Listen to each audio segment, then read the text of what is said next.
Yeah, who am I? I guess I'm an adventurer. I'm a sports person. My whole adult life has been based around sport. My career has been in adventure tourism and outdoor education.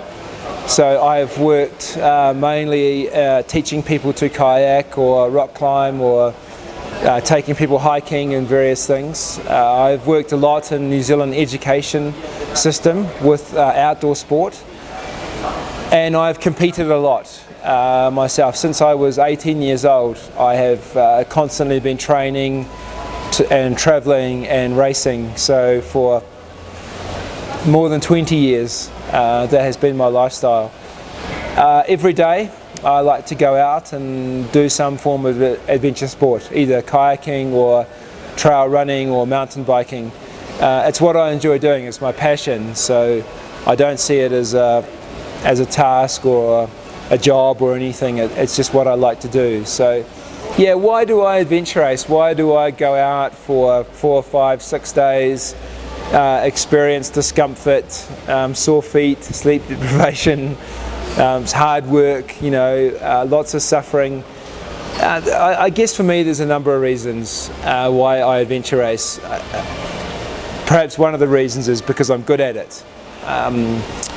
My skill set, what I've done in life lends itself very well to adventure racing. So adventure racing for me is a challenge, but it's not a bigger challenge as it is for some people. It's not too different to what I do for fun back in New Zealand. So I can come to an adventure race and I guess feel fairly comfortable with what is happening. It's not an extreme challenge for me. But the other reasons I like it, I like the travel. I have done over probably 50 international competitions now. So when I look back on my career, I've been all over the world. To everywhere with my sport, and it's just been an amazing opportunity to travel the world. I think for our team, when it comes to food, is I think we have so much experience now that we know almost exactly what we will eat and how much. So we're not carrying too much food on stages, and we're not likely to run out of food. But the more and more we race, the more we are starting to use freeze-dried meals, freeze-dried food, because it's very lightweight, and all we do is add some water and create meals. So I think years ago we used to race a lot on energy bars and energy gels and lollies and biscuits and cookies and things, but now we will still use energy gels and bars, but we are trying, these days we take a lot more normal food. A lot of it is freeze-dried food, so we'll have proper freeze-dried meals, like whole meals, maybe like a rice meal or a pasta meal, and we have some freeze-dried fruit, freeze-dried milkshakes, lots and lots of different things. So in fact, and we make a lot of the food through my company for our racing.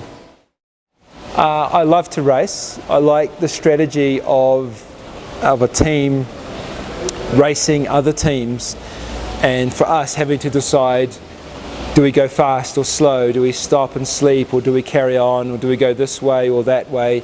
I like the decision making and the risk taking of being in a race. I've always been a racer my whole life in different sports, so I enjoy that aspect of it. And I think for adventure racing is I do like the hardship. I do like the suffering and the discomfort and the rawness of the sport.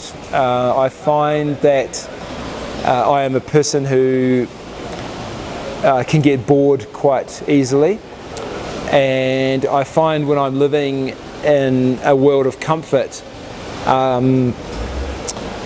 that after too long I don't like it. I don't like always being warm and dry and fed and good sleeps. I like the adventure and the unknown of going out and exploring the wilderness. I like the feeling. It makes me feel alive, and it's the lifestyle that I enjoy. So yeah, and I guess the main, if I was to give it one answer as to why I venture race, it's very obvious, but it is the adventure. It is the unknown element of what is going on, and it's dynamic and interesting and changing, and that's what I like. I like that. Yeah, I mean, a big part of my life and career has been working with youth, with young people, with sport in New Zealand. And yeah, there's a number of reasons why I like to teach the outdoors and those outdoor experiences. I think, you know, outdoor sport teaches people environmental appreciation.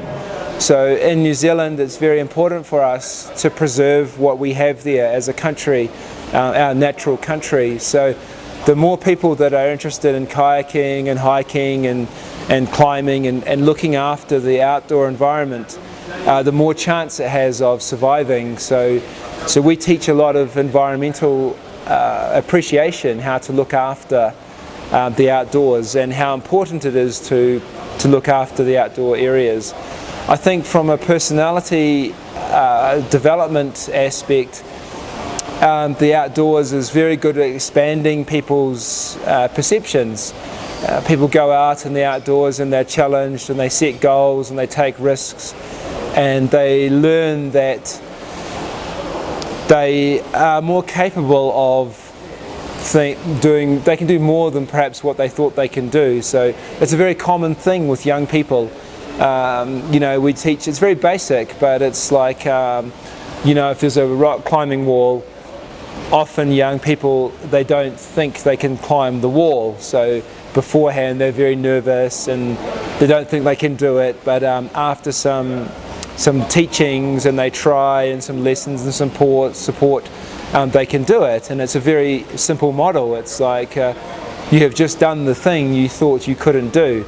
So now let's look at life. I mean, what other things in life do you think you can't do, and what are you capable of? So I think the outdoors is very good at teaching, you know, expanding those perceptions for people. It's good fun and it's healthy. You know, I think people go out and they breathe fresh air and they get away from the hustle bustle of everyday life. And you know, I guess for me, I like to teach just simple living.